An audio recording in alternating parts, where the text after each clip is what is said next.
passada. Estudando botânica, a gente sempre estuda o quê? Do mais simples ao mais complexo. Estudamos as briófitas, características das briófitas. São vegetais tão simples, não possuem raiz, nem caule e nem folha. E nem folhas. No lugar temos o quê? Rizóide, filóide e cauloide. A nutrição ela é feita de célula para célula. São conhecidos como vegetais que avasculares, não possuem vasos condutores de seiva, por isso não conseguem crescer muito, dependem da água para sua reprodução. Depois estudamos sobre as pteridófitas, né? As pteridófitas já são um pouco mais evoluídas do que as briófitas, porque já possuem vasos condutores de seiva e podem crescer bem mais do que elas, né? E na aula passada falamos sobre as gimnospermas, né? Está no grupo também dos vegetais superiores. Eles já adquiriram várias características evolutivas, entre elas foi o surgimento da semente, onde abriga o embrião, né? E também o surgimento do pólen, que pode ser transportado pelo vento, que leva o que? O gameta masculino. E a gente termina a parte de botânica dos grupos vegetais nas angiospermas. As angiospermas é um grupo mais evoluído do que as outras três, né? Ela é conhecida como vegetal completo e superior, porque ele possui todas as estruturas de uma planta que a gente vê, de uma planta que a gente vê no nosso dia a dia. E quais são essas? Raiz, caule, folha, flores, frutos e as sementes. Então, se a gente vê, por exemplo, qual a característica evolutiva das angiospermas em relação às gimnospermas, professor? Já o surgimento de flores que não existe nas gimnospermas, e também o surgimento de frutos que protege a semente no interior. Então, se você vê uma planta que ela tem flores ou frutos ou os dois, você já sabe que trata-se de uma angiosperma. E como ele é um vegetal completo, a gente estuda, né, todas as suas estruturas separadas uma por uma, né? São plantas vasculares, são plantas que adquiriram na evolução as flores, os frutos, né? Então temos o coqueiro, mangueira, laranjeira, né, o ipê amarelo. Então teve flor, teve flores, tem frutos, né? Então trata-se de uma angiosperma. E para a gente estudar uma angiosperma, a gente tem que estudar a sua estrutura reprodutora, que são as flores. As flores é a estrutura reprodutora das angiospermas. Lembrando que não existia isso lá nas gimnospermas, né? O que era que existia, professor? Existiam estruturas, né, que liberavam o pólen no vento para ser capturado pela parte feminina. Aqui não, aqui a gente já tem as flores, que é a estrutura reprodutora das plantas. Então, para a gente estudar das angiospermas. Então, para a gente estudar angiospermas, temos que estudar a estrutura de uma flor. E nesses slides aqui a gente tem mais ou menos, né, uma representação das partes da flor. E a gente tem que saber, professor, sim, uma flor de uma angiosperma, ela pode ser hermafrodita. Como assim, professor? Uma flor de uma angiosperma, ela pode ter tanto uma parte masculina quanto uma parte feminina na mesma flor, como também uma angiosperma pode ter sexos separados, ou seja, tem uma planta que só produz gametas masculinos e tem uma planta que só possui gametas femininos. Nesse caso aqui, a gente pegou uma planta que a maioria são, né, hermafrodita, né, que tem uma parte masculina e outra feminina na mesma flor. Então vamos ver aqui algumas estruturas que vamos encontrar numa flor das angiospermas. Temos a parte de suporte, que é chamada de pedúnculo. Temos a parte que fica em volta do ovário do óvulo, que é chamada de receptáculo floral. Temos o ovário e por dentro temos os óvulos, né, que são os gametas femininos. Na parte de cima temos as folhas modificadas, que são chamadas de sépalas. Elas dão sustentação a outras folhas modificadas, que são chamadas de quê? Pétalas, tá?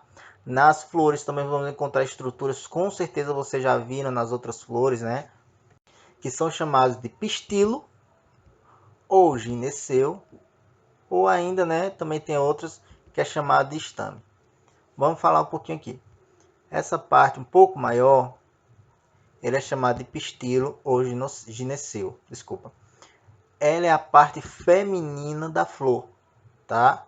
A parte feminina da flor, pistilo ou gineceu, é formado pelo estigma e também pelo estilete.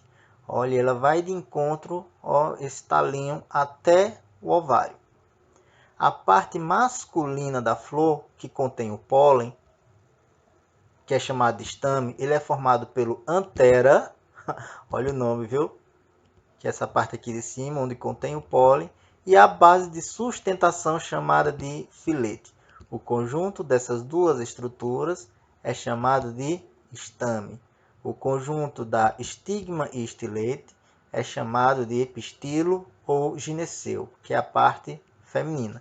Então, uma flor de uma angiosperma, ela vai ter essas estruturas, tanto masculina quanto feminina, correto? Geralmente, o pistilo e o estame, que são a estrutura masculina e feminina, eles possuem alturas diferentes. Aqui é onde vai receber o pólen. Essa parte aqui é onde ele vai liberar o pólen, a parte masculina. Geralmente eles possuem tamanhos diferentes para evitar que o pólen da mesma flor possa fecundar a parte feminina, porque isso geraria uma autofecundação e isso não é bom para os vegetais, porque para os vegetais é bom a fecundação que cruzada, é o cruzamento de material genético com outra planta, né? Então isso para ele é vantajoso. Por isso que a parte masculina e feminina de uma flor, ela possui tamanhos diferentes ou estruturas diferentes, para evitar que o próprio pólen de uma planta fecunde a mesma flor do mesmo indivíduo. Então, por isso que eles possuem formatos, tamanhos, estruturas diferentes para evitar a autopolinização, tá bom? Então, as angiospermas, ela de todo o reino plantar, ele é o grupo que existe em maior quantidade, cerca de 350 mil espécies ou até mais, né? É a única do grupo que possui flores verdadeiras, como falei a vocês, contendo ovários. É a única que possui frutos, né, que é importante para que as sementes sejam dispersas em locais muito diferentes. Muitas vezes as flores das angiospermas possuem pétalas coloridas, muitas possuem néctares, né, aromas para atrair polinizadores, que a gente vai ver lá na frente, tá? Porque enquanto as gimnospermas elas dependiam do vento, as angiospermas dependem de elas utilizam outras formas para que o pólen delas seja levado para outras plantas, que pode ser um inseto, pode ser uma ave. Para isso, as pétalas elas são coloridas, elas possuem néctar, elas possuem cheiro, né, para atrair animais ou estruturas que possam disseminar o pólen para vários locais. O grupo das angiospermas é dividido em dois grupos, né, as monocotiledôneas e as dicotiledôneas. Vocês lembrem dessas palavras, porque lá na frente a gente vai falar sobre elas quando estivermos estudando as sementes, tá? Então, as angiospermas, elas são divididas em dois grupos, as monocotiledôneas e as dicotiledôneas. Outra imagem, né? Nossa, tem um paredão aqui perto de casa, não sei se vocês vão conseguir escutar, espero que não.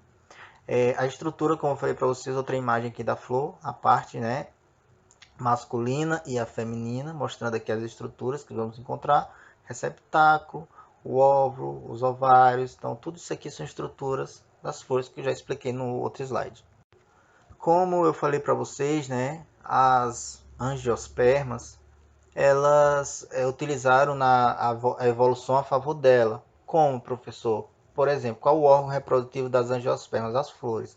E para ela não depender do vento, ela o que criou estruturas para atrair outros animais, insetos, aves, para que possa realizar a polinização. A polinização das angiospermas pode ser pelo vento, igual a das gimnospermas. Essa polinização pelo vento é chamada de anemofilia. A polinização das angiospermas pode ser feita por animais. Quando esses animais são insetos, ela é chamada de entomofilia, tá? Que pode ser insetos noturnos quanto de origem diurna. Os diurnos, por exemplo, vamos encontrar as abelhas, borboletas, né? A polinização das angiospermas pode ser feito em animais, no caso as aves, né? Quando é feito por aves é chamado de ornitofilia. Dá um exemplo para vocês, o beija-flor, né? Muitas flores elas possuem néctar, o beija-flor se alimenta desse néctar.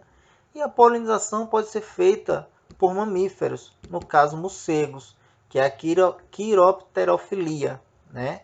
Geralmente essas flores elas desabrocham à noite, né? Para aí tem um cheiro muito forte e ela consegue atrair esses animais, esses morcegos, para realizar a polinização. Então aqui a gente tem o que, professor? Pode constatar aqui que a polinização das angiospermas ela é bem mais eficiente do que as gimnospermas. Porque enquanto as gimnospermas dependem apenas do vento, as angiospermas têm toda uma estrutura, tem toda uma diversidade de polinização. Tá bom, gente?